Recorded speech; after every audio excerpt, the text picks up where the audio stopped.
Ito na ang nagbabagang balita. Harry Roque, may banat at parang sinupalpal nga itong si Benny Abante. Ito, panoorin ang buong video ni Harry Roque. At tinawag pa ito ni Harry Roque si Abanting ito daw ay si Boy Dila. Paano ka babalik sa simbahan mo patapos lang lahat ng ginawa mo sa Kongreso? Di ba ang Diyos ay pag-ibig? Wala kang pinakita kung hindi contempt nung ikaw ay nakaupo sa Kongreso. There is a God, and that God has punished you, Boy Dila. Hindi ka uupo sa 20th Congress. Hallelujah! Ngayon po pag-usapan po natin ang kaso nitong si Benny Abante, si Boy Dila. Di ba? Well, Dela, hindi ka pa rin makakaupo. Abay, ang akala niya, siya ay makakaupo na bilang kongresista, miski siya ay natalo ni si Joey Uy. Kung matatandaan niyo po, natalo siya bilang isang kongresista at ito naman po ay parusa ng taong bayan sa kanya dahil sa kanyang Boy Dilang ginagawa sa Kongreso, kung saan binaboy niya yung proseso ng Kongreso at ginawa niyang talagang instrumento para kipitin ang mga Duterte at kanilang mga aliado. Well, nakatikim po siya na hagupit ng taong bayan. Pero si Boy Abante, si Boy Dila, abay umasa na siya'y makakaupo. Bakit? Kinuntsaba ata ang COMELEC. Kinuntsaba ang COMELEC at sinabi na hindi raw natural born Filipino itong kalaban na si Joey Uy. Well, alam niyo po, sa ating saligang batas, dati-rati po, under the 1935 Constitution, dapat para ikaw ay maging natural born Filipino, ang tatay mo ang dapat maging Filipino. Pero binago na po yan. Mula po, kung hindi po nagkakamera, 1973 Constitution. No? Ngayon po, kay tatay, kay nanay ay natural born Filipino, sapat na po yan para isang Filipino ay maging natural born Filipino. Sa kaso po ni Joey Uy, talaga naman po ang tatay niya ay naturalized Filipino, pero nanay niya ay natural born Filipino. At dahil ang nanay niya ay natural born Filipino, siyempre siya ay natural born.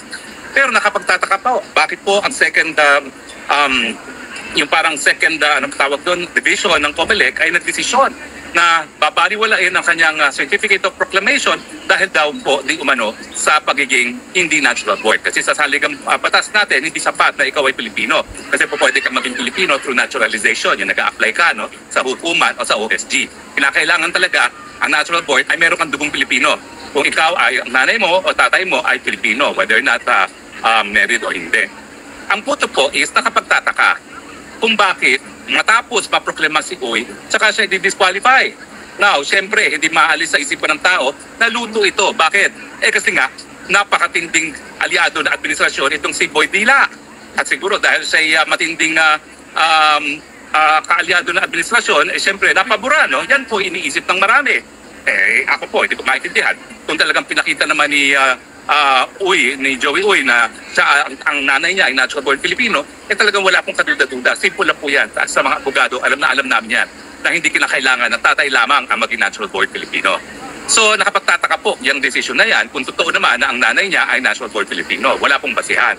At saka bakit atat na maanal yung proclamation? Alam niyo po, iba ang eleksyon ng Kongreso. Bakit? Kasi hindi po gaya ng Senado na merong dosing naiiwan. Wala pong naiiwan na kongresista dito sa Pilipinas. Kada 3 taon, talagang nauubos ang kanilang termino. At kung hindi mapoproklima ang mga kongresista, wala tayong kongreso.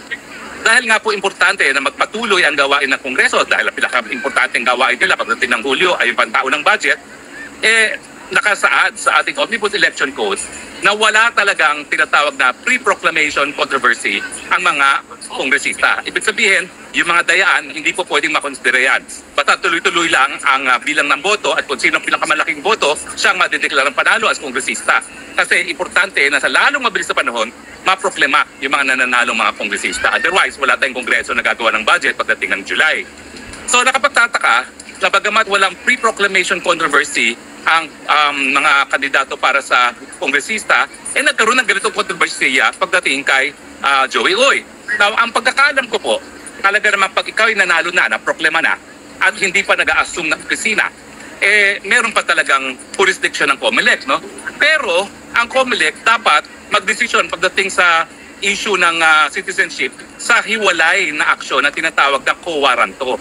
Hindi ko po alam kung nagkaroon ng co-waranto yan. Kasi kung yan po ay yung nauna ng aksyon para ideklarang null and void yung kanyang certificate of candidacy, yan po ay sakop na ng pre-proclamation controversy. No? Importante na kapag naproklima na, magkaroon talaga ng direct challenge sa citizenship sa pamamagitan ng quo warranto. So hindi ko lang po alam kung yung decision na yan ay sa pamamagitan ng quo warranto petition, pero sa tingin ko po hindi, kasi napakabilis sa mga decision yan. Wala pang isang buwan ng election natin, meron silang decision sa quo warranto. So sa tingin ko, ito ay pa rin sa pre-proclamation controversy, no, na dapat hindi na-entertain ng COMELEC. Now, ang tanong, abay ang Boydila ay nag-celebrate na. At sabi niya, ipagpapatuloy daw niya ang gawain ng HUAD Committee. Well, Boydila, ikaw ngayon ang dinidilaan. Hindi ka uupo. Bakit? Well, ngayon po kasi, nagkaroon na ng bagong desisyon ang Korte Suprema. Ito po yung Mangundadato versus COMELEC. Na yung second placer rule ay hindi na po ipapatupad. Ano ba yung second placer rule? If for any reason, yung nahalal na opisyal ay na-disqualify at hindi mag-qualify doon sa kanyang opisina, yung second highest number of votes ang siyang uupo. Well, sabi ng Korte Suprema, hindi tama yan. Dahil sa eleksyon, merong pinili ang taong bayan. Ang second placer, bagamat siya ay second placer, hindi siya pinili ng taong bayan.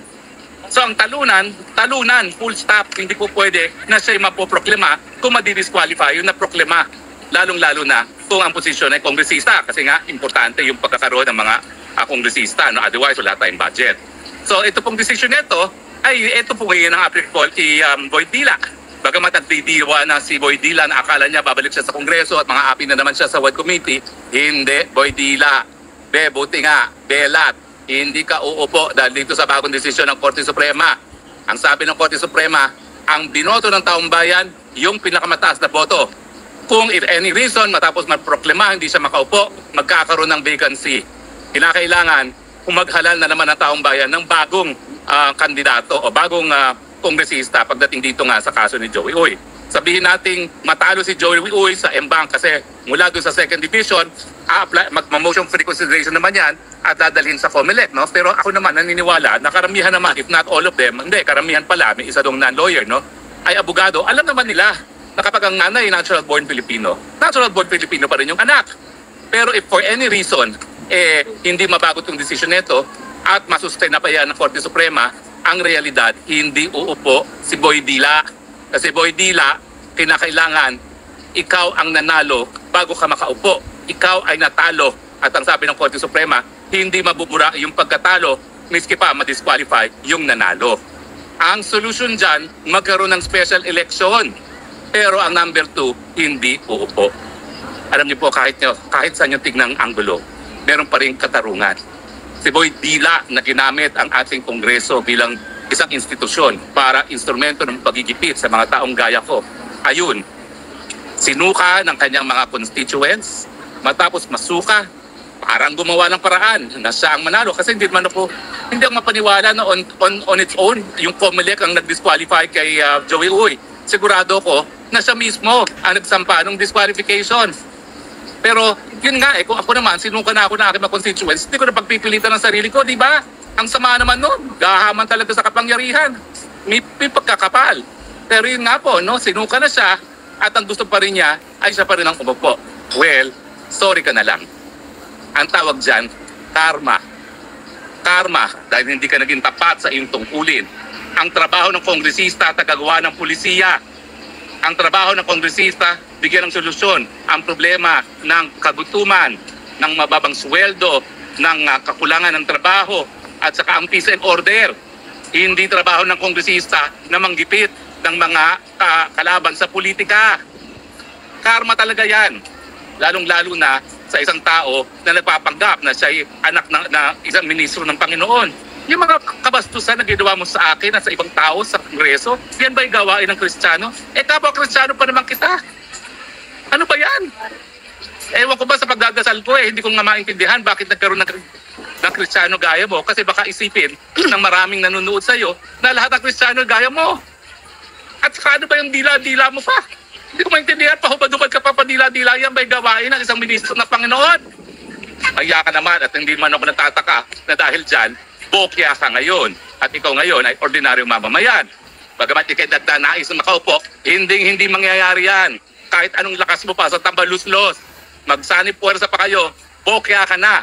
Dahil sa demokrasya, pag sinuka na ng taong bayan, hindi na hinihigop ang suka. At ang gusto mong mangyari, higupin ng taong bayan, sinuka nila. hindi po yan mangyayari. At salamat na lahat. At nandyan ang desisyon ng Korte Suprema. Moral of the story, talaga pong may karma. Moral of the story, the golden rule. Moral of the story, gampanan ang katungkulan ng may katapatan at merong sinseridad. Para sa ganun, mamahalin ka ng iyong mga constituents at ng taong bayan. Alam mo, hindi kita kinaiingitan. Dami mo nga sigurong kita. Dahil sa iyong pagiging malapit sa kusina dyan sa Kongreso, sa damukan siguro yung mga proyekto na alam naman natin na nagiging dahilan para kumita ang mga nasa poder. Pero, hit ka naman. Paano ka nakakatulog sa gabi niyan? Paano ka babalik sa simbahan mo patapos lang lahat ng ginawa mo sa Kongreso? Di ba ang Diyos ay pag-iibig? Wala kang pinakita kung hindi contempt nung ikaw ay nakaupo sa Kongreso. There is a God, and that God has punished you, Boy Dila. Hindi ka uupo sa 20th Congress. Hallelujah! Praise the Lord! Yan talaga ang sinasabing God made justice.